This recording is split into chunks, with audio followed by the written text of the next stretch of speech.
All right, we're going to go ahead and get started. So again, good morning on this cold, chilly Tuesday morning here in Utah. Thank you for joining us for our School Safety and Support Grant webinar. My name is Rhett Larson. I'm the School Safety Center Coordinator for the Utah State Board of Education. If you could please update your Zoom name to your first name, last name, and LEA name. And throughout our training, if you have some questions, if you'll please utilize the Q&A feature, that way it helps us to be able to track questions and ensure that you get answers. And Melissa will help us facilitate the Q&A feature. Also, for future questions, please utilize our school safety programs combined email and check your spam folder for any responding emails, because sometimes that gets caught in the spam folder. All right, so for today's agenda, we'll go over some resources for our school safety and support grant, talk about the funding requests and the need for prioritization, talk about some of the law and policy. We will emphasize and talk about the proposed ballistic glass and security glazing requirements. And then at the end, we'll have some Q&A. All right, so really quickly, this is a competitive grant. So last year, part of House Bill 84, there was some funding that was allocated for targeted grants, just under 50 million. And so that, again, is a competitive grant for school safety and security measures within schools, as well as the school safety and security standards listed in Utah Code Section 53-22-102. Schools for eligibility must meet specific criteria for this grant, including having a designated school safety and security specialist, as well as conducting the school safety needs assessment. And that needs to have been done since May, as well as in coordination with the county security chief or their designee. The application involves completing a Qualtrics form and providing detailed information about the school safety needs and funding requests in Utah grants. I just want to talk about one more. It is one application per LEA, but you may that the LEA you will want to utilize your school's school safety needs assessment summary forms in helping you understand the need across your LEA as you're writing for this grant. And anyone who has the Qualtrics link can help support in filling out that information. We've had a lot of questions come through, who fills that out and who fills out the application in Utah grants. The application in Utah grants, as you know, there's limited licenses. And so for those in your LEA who fill out that information in Utah grants still does that. However, another person could help fill out that Qualtrics link, the Qualtrics form. You'll just want to make sure you coordinate your efforts. So part of this, LEAs will want to prioritize their funding requests, and I'll talk a little bit more about that here in just a minute. And then the grant applications are reviewed and schools are notified of their approval status. And the deadline is January 31st at 5 o'clock. And just so you are all aware, what will happen is this information comes into us, and once the deadline closes, we will, pull together a look at this data, and we will also coordinate with the grant subcommittee underneath the task force. And so there is some additional collaboration and decisions to be made by others that's different from last year's school safety and support grant. So please make sure you watch for those notifications and the information that we'll share with you if your application is approved. Here are some resources for you. Please utilize these. A lot of the questions that come in can be answered through our resources and our support guides. And so please utilize these as you're going through the grant application. Ashley, anything else you would like to add here? Yes, absolutely. Thanks, Rhett. Good morning. My name is Ashley Costello. I'm the School Safety Center Specialist here at the Utah State Board of Education. And like Rhett had mentioned, on the screen here, the three resources that will definitely help you as you're completing this grant application. So that first one, the USBE School Safety Center website, specifically the School Safety and Support Grant page that has some more detailed information for you all, including a resource guide, the FY25 School Safety and Support Grant. This is a PDF that contains the list of questions from the Qualtrics form that you'll find in the Utah Grants application. So as you go into Utah Grants and access that FY25 School Safety and Support application Qualtrics form, we are now starting to create resource guides that go along with any Qualtrics forms that again list each and every question that you'll see in that Qualtrics form. So you can preview the questions, make sure you have all the information before sitting down and opening and completing that form. And then lastly, that funding distribution plan and application scoring rubric, you'll be able to see how these applications, both the Qualtrics is scored by the grant review committee. So a few things to look at before sitting down and starting both of these applications. Thank you, Ashley. All right, let's talk about the funding requests and the prioritization. So this is your opportunity as LEAs to share with us what is it that you need to accomplish these school safety requirements.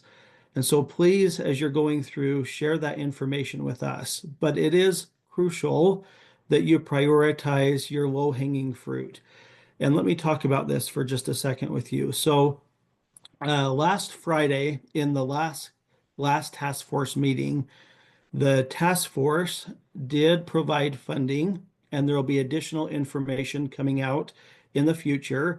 But the task force provided funding out of the 50 million that was given to them out of last year's allocation. And that they did prioritize some of that funding towards the panic alert buttons as well as the bleed kits and first aid kits. So please watch for additional information to come out from the School Safety Center in the future.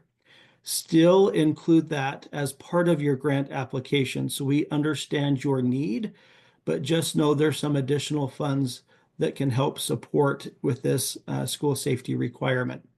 But we want you to focus on that low-hanging fruit, making sure that you have locks installed on your doors. That is so important to ensure that we can lock down our classrooms when needed. Make sure you have your cameras and looking at other areas such as your secured entry. And this list is not all, as you know, we just wanted to give you some examples of what that low-hanging fruit might be as you are looking through your LEA's needs, writing for your funding requests, and then as you prioritize. So again, make sure you are sharing with us everything that you need as far as funding goes to be able to implement the school safety requirements, and then you prioritize that information also in your application for us to understand, hey, this is where they want to prioritize their need. There was and is a rule, R698-13, and the first rule was sent out and made publicly available. And then there was public comment, and there's a new draft that's coming. Again, that's R698-13. And as I was talking before about prioritizing that low-hanging fruit, it's important to be able to look at this rule, and I don't anticipate there being too many changes regarding the time frame of when some of these requirements are due. For example, the film on Windows, it's a 10-year implementation. And so you'll want to ensure that as you are prioritizing, you're again prioritizing the low-hanging fruit, keeping in mind the time frame and expectation from the state security chief and his office in this rule R698-13. And again, there is a new draft that's coming, so please watch for that. But again, it breaks down the requirement and the time frame for these requirements. So you'll want to utilize this rule as you are writing for your grant and especially as you prioritize your needs. As we go through these next couple slides, you may want to take pictures of these slides as we have highlighted some of the requirements, especially as we're talking about the window piece. And so I'll go ahead and go to the next slide and turn it over to Ashley. Yes, so here is the proposed ballistic glass and security glazing requirements. So very slowly, so one exterior entrance level windows within 25 feet of an exterior entrance shall have ballistic glass or security glazing extending from ground level to a minimum of 6 feet from the ground level. 2, windows surrounding the interior of the classroom entrance or instructional areas shall have ballistic glass or security glazing installed, extending from the floor to the minimum height of 6 feet from the floor.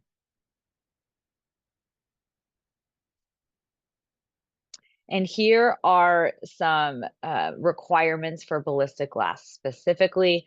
So ballistic glass means glass certified at a minimum level of UL 75223, which is the standard for bullet resisting equipment or threat level UL. And that is at a level 7. Or ASTM F327924, and that is the standard test method for ballistic resistant security glazing materials, threat and performance. That is going to be a level 4. These standards are rated to stop an attack from an AR-15 style rifle. And then if you're going to message to staff, students, and parents there's ballistic glass, then it will need to meet these requirements. If it doesn't, let's not share that with our staff, students, and parents at this time. So feel free, like Rhett said, take a picture of these things, or if you have any additional questions as you dive into some research of what these codes are and the different tables that are included in these codes, feel free to reach out to Lieutenant Barnes, and he is on our call today, and we can put his email in the chat as well. Lieutenant Barnes, do you have anything to add right now? Yes, I do. Just and yeah, feel free to put my email in the chat. I know there's a lot of individuals on here that are in constant communication with me. I welcome it. I welcome the dialogue and the communication. So please do not hesitate to reach out to me. I will say that we will be having new proposed language going into administrative rule. That will be open for public comment for a period of time once that hits the bulletin. We don't have the exact date of when that's hitting the bulletin yet, but when that does, it will be open for proposed language, or it will be open for public comment, and then that proposed language will go into rule at that point. But this is what we have at this point. Also understand that this is a 10-year timeline for implementation.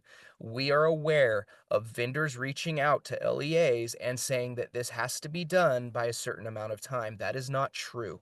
Administrative rule has it written that the glazing for the windows is a 10-year time frame. If you have vendors reaching out to you and you have vendors telling you that it is any different, please reach out to me. We can communicate that with you. It is a 10-year timeline.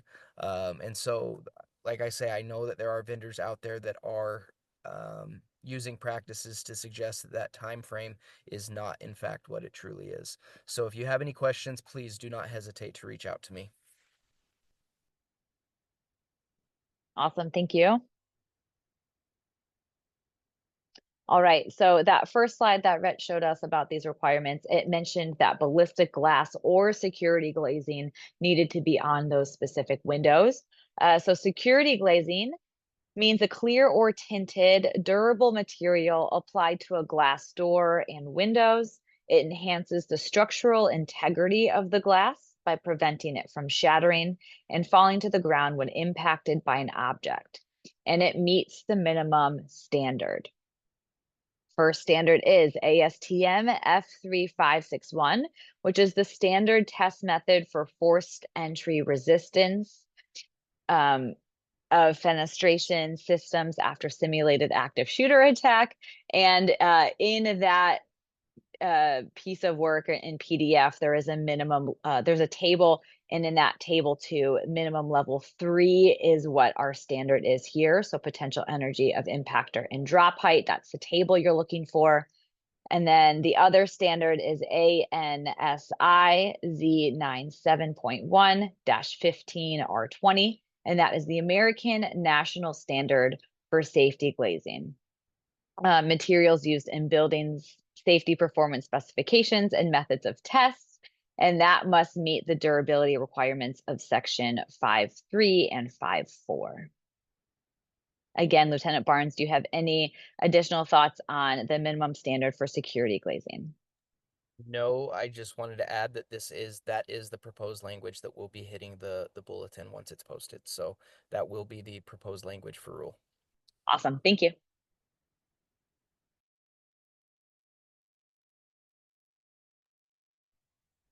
All right, thank you. Thank you for your support, Ashley and Jeremy. And at this time, we're going to turn it over to all of you for questions that you might have. Please utilize the Q&A feature, and Melissa and Ashley will help us in navigating those questions and trying to get you those answers. I will go ahead and ask the first question that we have in the chat. It says, is there yet a general sense of timing for grant approvals to begin to be rolled out? Thank you. So when the grant application, I assume we're talking about this grant, the grant that closes the end of January. Once that grant closes, again, we'll take that information, we'll coordinate with the grant subcommittee underneath the task force, and we will work with them on reviewing the applications, looking at the need, asking them, where it is they want to prioritize funding towards that need, and then we'll work on communication. That time frame, we're hoping to get information out regarding awards sometime in February, but because there's a lot of those coordinating pieces that take place, I can't give an exact date, but hoping to get that information out as quickly as possible.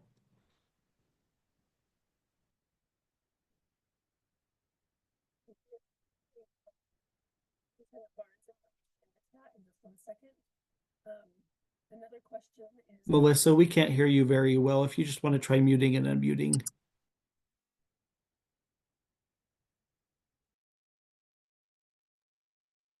okay, is that any better? Sorry. Okay, appropriate language to describe the glazing. Security glazing, ballistic glazing, safety glazing. What is the correct terms? Security glazing. Okay, I don't know if everyone could hear Jeremy. Security glazing is what that will be. Security glazing means a clear or tinted durable material applied to glass doors and windows that enhances the structural integrity of the glass by preventing it from shattering and falling to the ground when impacted by an object, and meets the minimum standard established by rule. So that's the language that we're going off of. Now there is also, that is security glazing, but there also is also ballistic glass, which is a different rating. Okay, thank you, Jeremy. Harold would like some clarification. Does the district LEA submit the grant, or do the individual schools submit it? I'll take this one. So it's an LEA grant. So the LEAs submit the grant application. So this is also different from last year where it was a school-wide application. This is an LEA application. But as districts and charter administrators are filling out the information in Utah Grants and the Qualtrics form, they'll want to coordinate efforts to collect that data from the schools to share that information with us. Thank you. Allison wants to know, since there is a 10-year timeline for the windows, will there be another grant opportunity?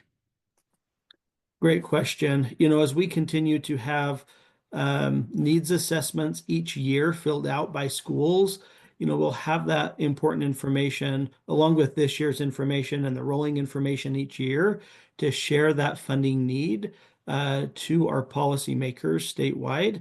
certainly, put that in your grant application this year, but again, prioritize that low-hanging fruit, keeping in mind that time frame of that proposed rule. And so, yes, we hope that there's additional funding in the future, but of course, nothing is guaranteed or secured. We continue to monitor, the legislative sessions and educate based on our needs through those needs assessments.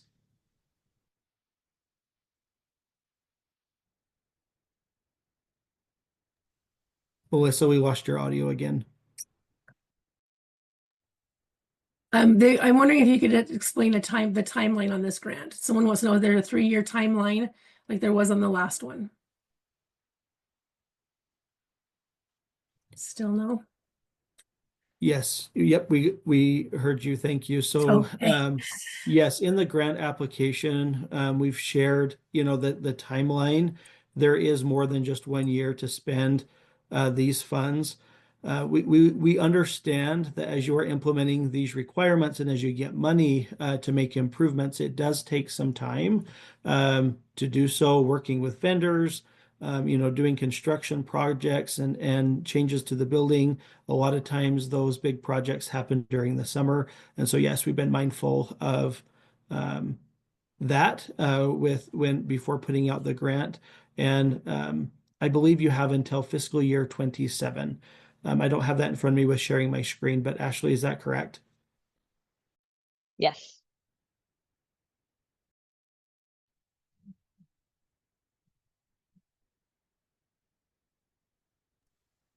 Alyssa, we lost you again. Can you hear me now? Ashley, do you want to take over questions? I don't know why it's doing that. Sorry. Yes, absolutely. All right. So considering the task force meeting held on Friday, how do LEAs submit for panic buttons, bleed kits if the state is funding these? Is there a timeline set for these items yet?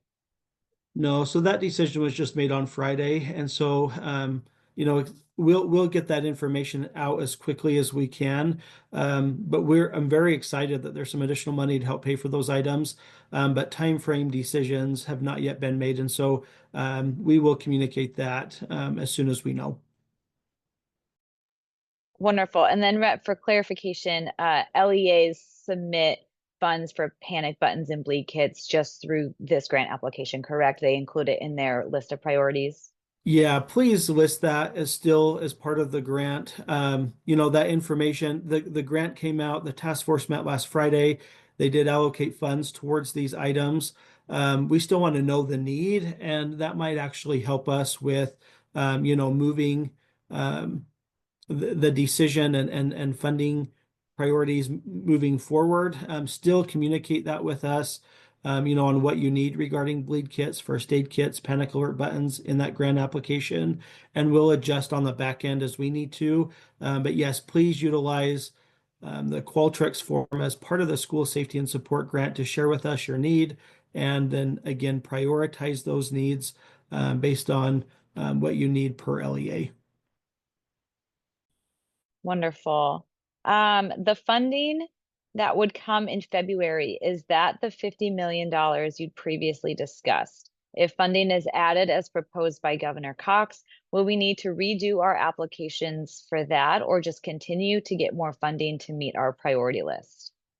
So this grant that's available now is based on House Bill 84 last year. And part of that legislation, they allocated 100 million, and that was broken up into two pots of funds. So there was 50 million that was given to the Utah State Board of Education to provide targeted grants, and that's the grant application that's available now. There was another pot of funds, another 50 million that was given to the task force for them to do research and prioritize where those funds would go. And last Friday they met and they made that determination that that money could go towards panic alert buttons, stop the bleed kits, and first aid kits. And so this grant that we're talking about now, that's available, is again part of that 50 million that was given to the Utah State Board of Education for targeted grants. As far as funding in the future, we'll continue to monitor, and see what the legislature determines and the decisions that they make regarding school safety and school safety funding. There is a funding request and priority by the Utah State School Board. They're requesting 100 million for this next legislative session. Of course, that has to go through the legislative session as far as decisions and things like that. But we'll continue to monitor. But again, this grant is just based on that 50 million that was given to USBE for targeted grants. I hope that makes sense. And then a side follow-up to that, Rhett, depending on the changes in legislation regarding House Bill 84, will there be opportunities to modify the grant? No, so this is based on what's current and in the application. Anything that goes through this legislative session moving forward, we would, hopefully there'll be some additional funds. That would be another grant in the future. But again, this is based on what is currently in existence and what's been approved. But you'll again want to keep in mind some of the implementation requirements, like that timeline that I referenced to and what Jeremy spoke to earlier. I would definitely look at that rule that was out, and you can still pull that up. Again, there's a new draft that's coming out, but again, that will help you in supporting you with knowing the timeline of these requirements and some of the specifications from House Bill 84. Wonderful, thank you. Go ahead, Lieutenant Barnes. I just posted the admin rules as proposed from the bulletin in November.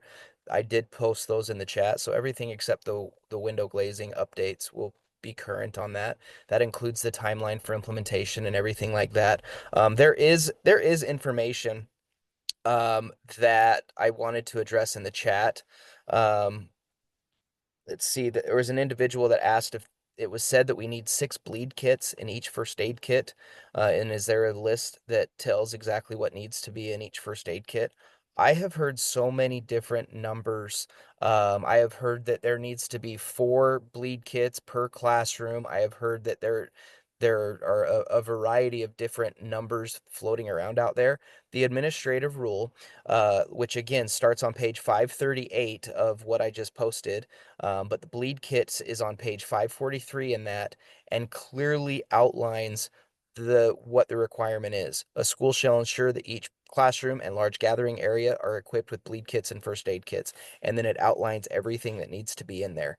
So any messaging that's out there saying that there needs to be 4 per classroom, or that there needs to be 6 bleed kits per first aid kit, like, look at this, look at the admin rule, see what's in there, because it clearly outlines what that expectation or requirement is.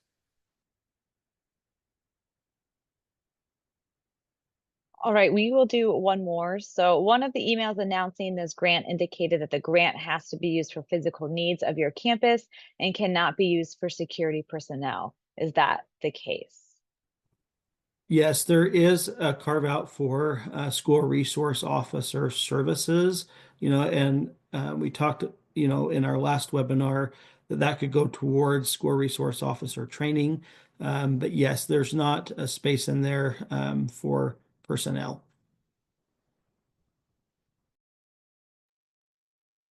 All right, we do have a few more. So if your question did not get answered today, feel free to email us at schoolsafetyprograms@schools.utah.gov. Rhett or Melissa, I will hand it back to you to close us out. Thank you, Ashley, and thank you, team. Again, please utilize that combined shared inbox for additional questions. Thank you for spending your morning with us, and thank you for all you do in supporting students, and we hope you all have a good rest of your day.